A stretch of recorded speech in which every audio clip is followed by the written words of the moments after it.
Hey folks, and welcome to another Don't Cry Wolf video blog. Apologies for last week. I'm sure you're all devastated that I didn't publish a video blog. That was simply because my two kids are incubators of germs and disease, and they decided that last week would be a great time to give me a one hell of a stomach bug. But this week I'm back, and as always I would love to see your comments, so please do leave them in the section below. I want to talk about tech marketing and branding. Tech is something that I've always been surrounded with in my career. I started off at a very small but very feisty and punching above its weight tech PR agency, and I've always had a love of tech, whether that's B2B or consumer, and it's a great area to work in. Sure, some of the perks are a bit naff, so whilst some of my mates working in the more consumer side or the entertainment side of PR were being taken to places like the Brit Awards, I was being given a Toshiba mouse mat. But I learned a shed load working in tech, and also I got a feeling of which organisations were going to make a success of the tech market and which weren't. Those that were destined for greatness tended to have a similar formula: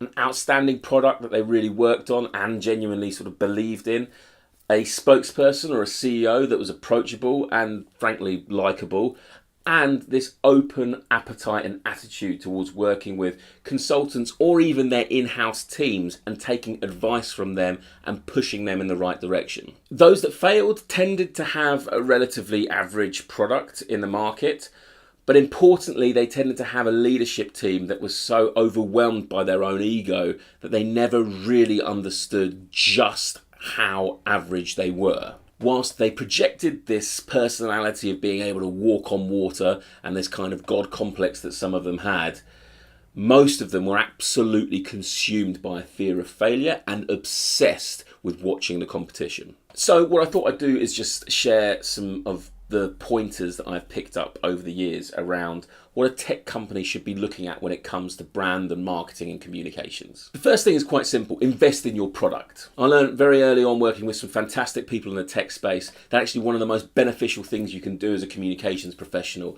is tell an organisation that is sat in front of you ready to give you money, don't give it to me, invest in R&D. I'm pretty good at what I do, but I am not here to polish a turd. Sure, a TechCrunch article might see a spike in web hits and maybe a few more downloads of your app, but ultimately users will decide whether your product is good or not based on whether it's good or not. Before you spend a penny on any marketing or communications, invest the cash to make that product as ace as it can be. Okay, so the second step is to invest in the brand after you've invested in that product. And here I do mean the brand, not necessarily the tactics or the communications, but the brand itself. These days, to be really edging ahead of the game, tech companies need more than just that useful, excellent product, but they need a purpose, they need a personality, and they need a brand behind them. And that is both visually as well as in the brand architecture, the messaging that you're putting out, and the actual communication as to why you're doing what you're doing. Getting that nailed early on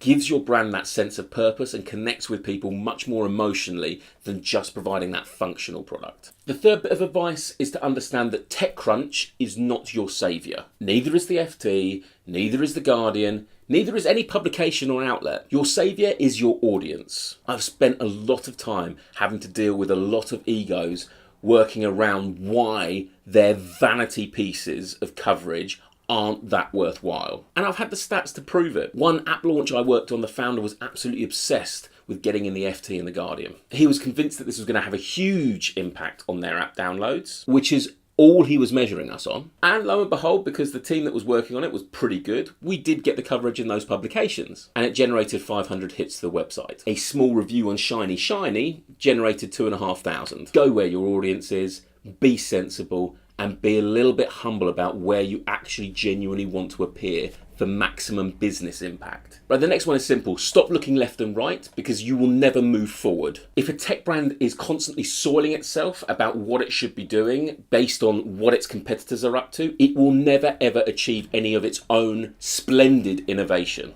Set out your roadmap, keep an eye on the market every now and then, but don't obsess about which new feature your competitor has launched. The tech scrap heap is awash with organisations who've spent their time obsessing about their competition and releasing a new catch-up feature every week. It's not how to lead a market. The final thing is, you are not as cool as you think you are. Nowadays, to get real traction, to get real buzz in the press, you need to do things like send flamethrowers to customers, or arrogantly assume that the only way to save children trapped in a cave is by sending a very strange little submarine with iPod speakers in it. That has the what the fuck and oh my god factor. Your release of 1.7.3.2 of your cloud accounting platform is not that cool. Understand that, save those opportunities for when you genuinely have something wicked in your hands and move forward with those. So what do you think? Are those tips things that you would apply? Or do you have other tips for tech companies? I would love to hear your thoughts. Please do leave your comments in the section below, and I will see you next time.